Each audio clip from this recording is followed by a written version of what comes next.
Here we have the first stage. Just regular cardboard, all wet. You want to make sure you put it on a surface that has something that would break up in the future, something viable for plants to use. All the mulch. You want to have some kind of plant life, if possible, and just put like a thin layer of dirt. Just 4 inches is enough, and then you want to put your grass clippings on top. Just regular,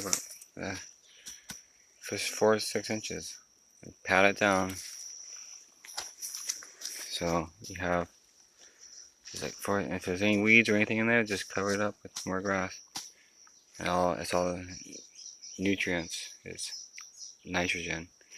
4 to 6 inches, pat it down where the plants are. Just separate it where the rain could go in here. Right next to it's nice and wet, so it needs to dry out here and be wet right here so the roots travel to where it's wet. That's the secret to this. And then here's, and no slugs and ants, don't really mess with this. If you just keep it really nice, they all just go away. Some sarsaparilla,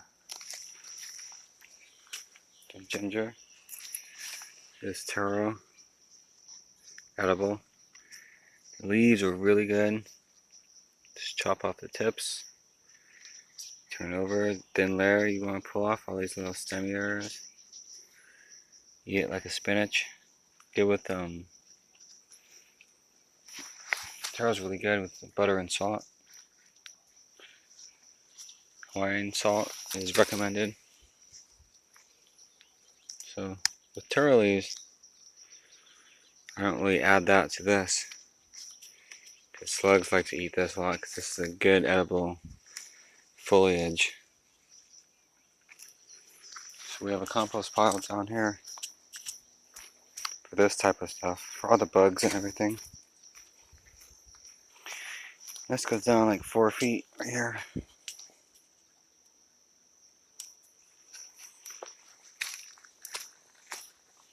So this is the top of a shelf.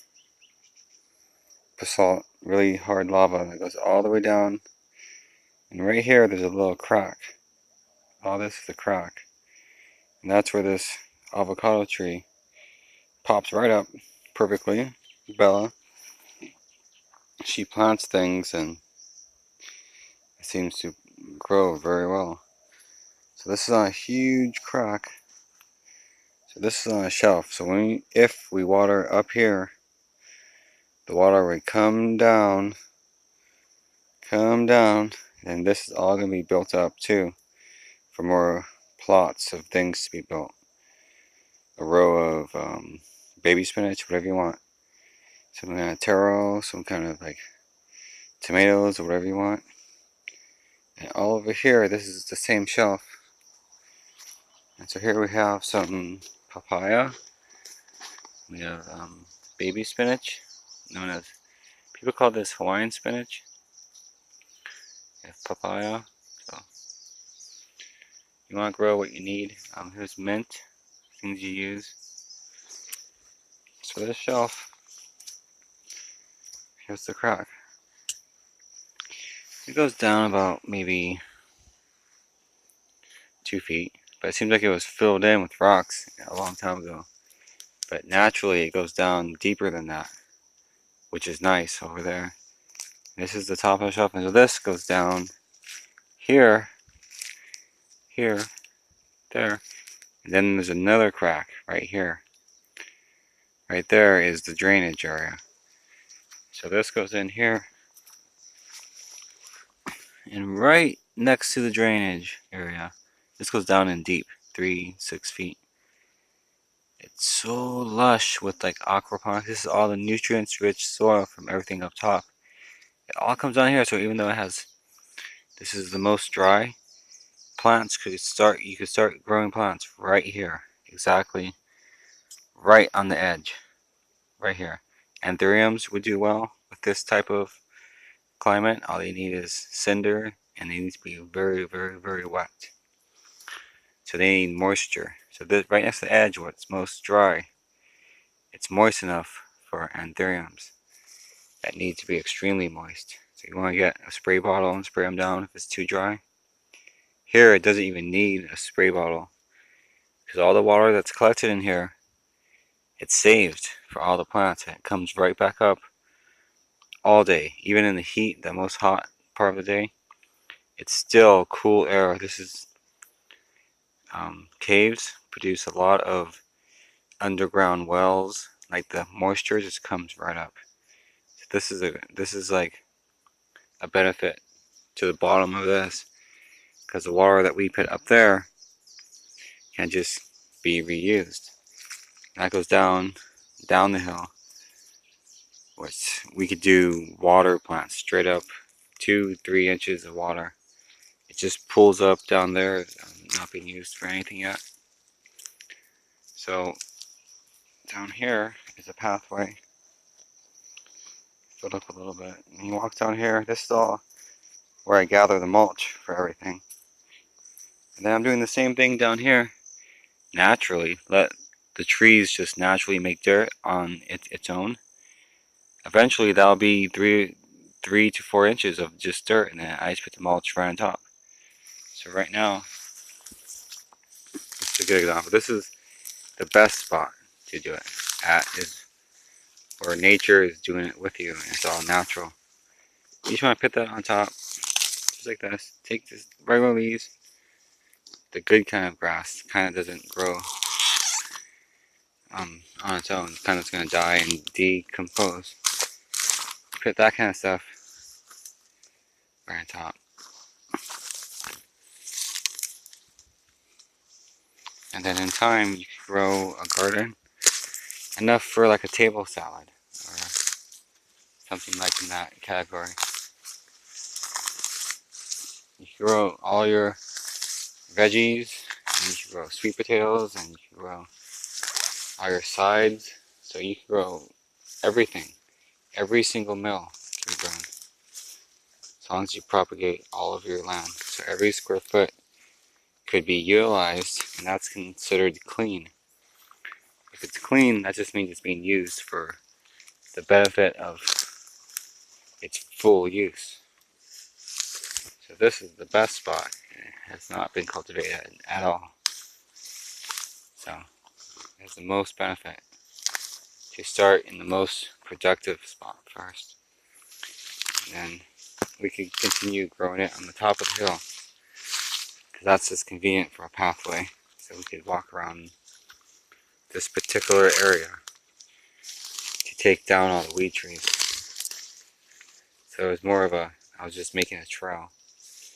And I was taught by, that's a Hawaiian way, that your pathways is where you garden. Right to the left of you, right to the right of where you walk. That's natural of what you're doing anyways. So it's more in a natural, not out of your daily route. So just a thin layer like that to get it started. You could literally start planting plants right after this, right in the grass. This is just going to stabilize the roots, because there's already enough moisture just in the dew of the grass that I'm picking right now to sustain this, to sustain life for quite a while.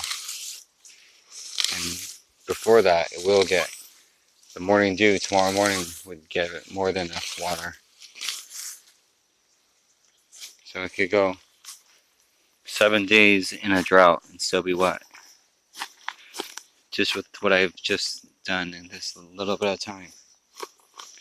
You stomp it down like that, that's ready to go, just like that. Once you stomp it down, it's ready. So you part it in a little circle, just like you would dirt. Like this. And right in the middle, like a little egg, you put down your little root ball. A little root of taro. Anything. Then in time, you get dirt from around the area. Like right here, 2 feet. Like right here, there's dirt. Like this. You take the dirt And you put it right next to the taro root. It's just like right on it. And eventually that'll grow into like dirt around the taro plant. And it'll just naturally grow where it wants, and you add more and more dirt and more mulch. And in the end, you want to, around the plant, build that part up first. Now keep it cool in the hot sun underneath. So then it always has the coolness to grow constantly. It needs the hot sun too. So this is the ideal location right here. And I purposely left all the grass right next to where I want it. So when I need it, it's growing right there. It's a benefit to have a overgrown lot like this if you're going to use the grass, because it's viable. It's a viable resource. And anything that's like native and nice, you want to preserve that for the natural beauty of Hawaii and keep it as it is as much as possible and try not to change it too much. So there has been a lot of thought and effort put in to make it really nice. Abundant fish in the ocean, for example. It's a resource that we could tap into. So, yep, that's how it's done. Permaculture 101.